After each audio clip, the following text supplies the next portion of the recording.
We're going to be looking at how to multiply whole numbers, and it just jumps right in, gives you the steps for doing this.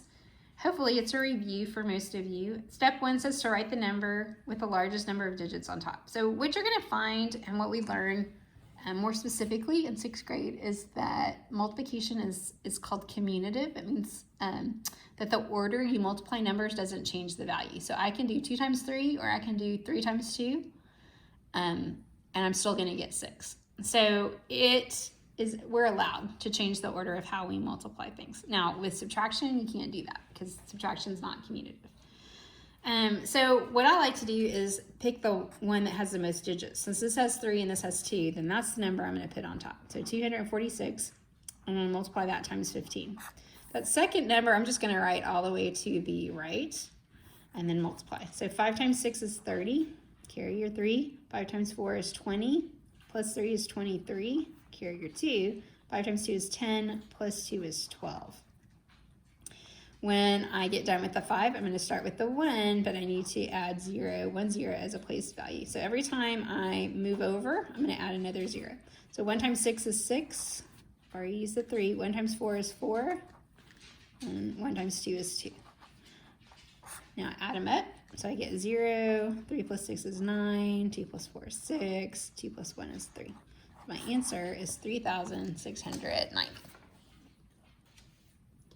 On number 2, I get 736 times 121. So I guess I should go through the steps. So the first step was to write the largest number, or the number with the largest number of digits on top. So this has 1, 2, 3, this has 1, 2, 3, so it really doesn't matter which one goes on top.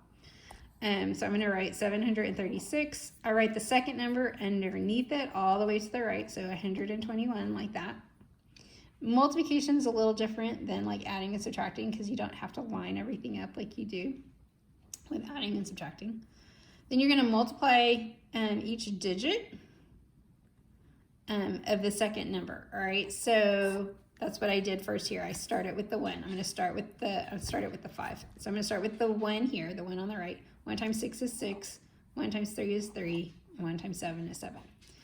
Then for each digit, I add a row and another 0. So I've done this one, but now I need to do the 2. So I need to add a 0 and start a new row. So 2 times 6 is 12. Carry your 1. 2 times 3 is 6, plus 1 is 7. 2 times 7 is 14. All right, so now I'm done with the 2. And I used the 1 already. So now I need to do this third number, this third digit 1. So I'm going to add another row. And every time I add a row, I add another 0. So since I had 1 0 here, now I'm going to have 2 zeros. Then I start over. 1 times 6 is 6. 1 times 3 is 3. 1 times 7 is 7. Now add everything up. And it's important when you multiply to keep everything lined up. So notebook paper works really well. For this, if you want to use notebook paper and turn it sideways, that kind of gives you those columns to use. 6 plus 0 plus 0, these are being added, is 6. 3 plus 2 plus 0 is 5. This is what I'm doing step 5 right now. 7 plus 7 is 14. 14 plus 6 is 20. 2 plus 4 is 6. Plus 3 is 9. And 1 plus 7 is 8. So 89,056. On number 3, I'm just multiplying. This has 2 digits, 89, but this one has 4. So this is one of those cases where I'm going to switch the order, which I'm allowed to do with multiplication. So 3,107, I get to be on top. Can you do it the other way? Yes. To me, it's just a little, I don't know. It confuses me a little to see it that way.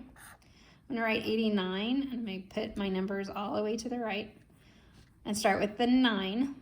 Okay, so this is, I'm multiplying by each digit on the second of the second number. I start with the 1 on the right. So 9 times 7 is 63, carry your 6. 9 times 0 is 0, plus 6 is 6. 9 times 1 is 9, 9 times 3 is 27. Okay, so I'm done with the 9, I'm going to start with the 8. Starting a new row, and so I need a 0. 8 times 7 is 56. 8 times 0 is 0, plus 5 is 5. 8 times 1 is 8. 8 times 3 is 24. Okay, so I've done all the digits of the second number, so now I add the rows. 3 plus 0 is 3, 6 plus 6 is 12, 1 plus 9 is 10, plus 5 is 15, 1 plus 7 is 8, 8 plus 8 is 16, 1 plus 2 is 3, plus 4 is 7, and then 2. Okay, this gives me the number 276,523. Number 4, Martin bought 25 containers of shoes for his store. Each container contains 12 boxes, and each box holds 2 shoes. Okay, so I've got a big container. Each container has 12 boxes. Okay, inside each box are 2 pairs of shoes. All right, and then how many of these containers? So if I want to know how many shoes are in one container, right, then I could divide this into 12 boxes, right? And each of these has 2. So if I want to know how many shoes are just in one container, then I would do 12 times 2, right? And that would give me 24. So that's in one container. So one container has 24. And then how many containers? These each have 2, right? 2 shoes. How many containers do I have? Well, he bought 25 containers. So this is just one container. If I want to know how many shoes are in 25 containers, I need to take what I have in one and multiply by 25. So 24 times 25. And again, it doesn't matter which one goes on top. But 5 times 4 is 20, carry your 2. 5 times 2 is 10, plus 2 is 12. So you're done with the 5, now multiply by the 2, start with a 0. 2 times 4 is 8, 2 times 2 is 4, and then add these up. So 0 is 0, 2 plus 8 is 10, carry your 1, 1 plus 1 is 2, plus 4 is 6. So that tells me he has 600 what? Shoes. Label it, 600 shoes.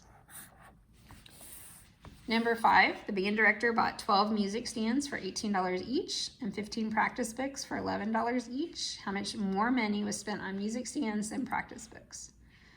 All right, so if I want to know how much more money, I need to know how much he spent on music stands, and I need to know how much he spent on practice books.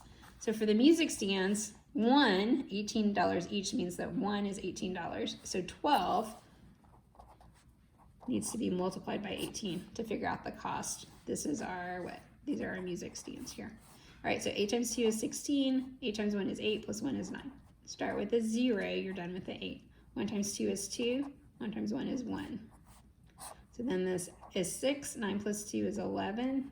And then 1 plus 1 is 2. So that tells me he has $216. He spent $216 on the music stands. Now I want to compare that to the practice books. So he bought 15 of them, and they were $11 each, so that means for 1. So if I do $15 for 11, I'm multiplying. 1 times 5 is 5. 1 times 1 is 1. Done with that. Start with a 0. 1 times 5 is 5. 1 times 1 is 1. And add those up. 5, 6, and 1. So I know you spent $165 on the practice books. Since I want to know how much more money was spent, that tells me to subtract. So I'm going to line up 216, 165, and subtract. 6 minus 5 is 1. 1 minus 6 I can't do. So I'm going to borrow. That adds 10 here. So 11 minus 6 is 5, and then that would be 0. And what is this? 51 what? $51. That's how much more was spent on the music stands than on the practice books. Okay, so multiplying whole numbers. Hopefully that's just a review. Line it up by putting the one with the most digits on top, and then just do 1 digit at a time every time you add a row. Every time you do a new digit, right, add a row, and then add another 0. So you could keep going. If I did a 4th row here, if I had a 4th number here, then I would add, this one had 2 zeros, so it would need 3 zeros. Okay, so that's multiplying whole numbers.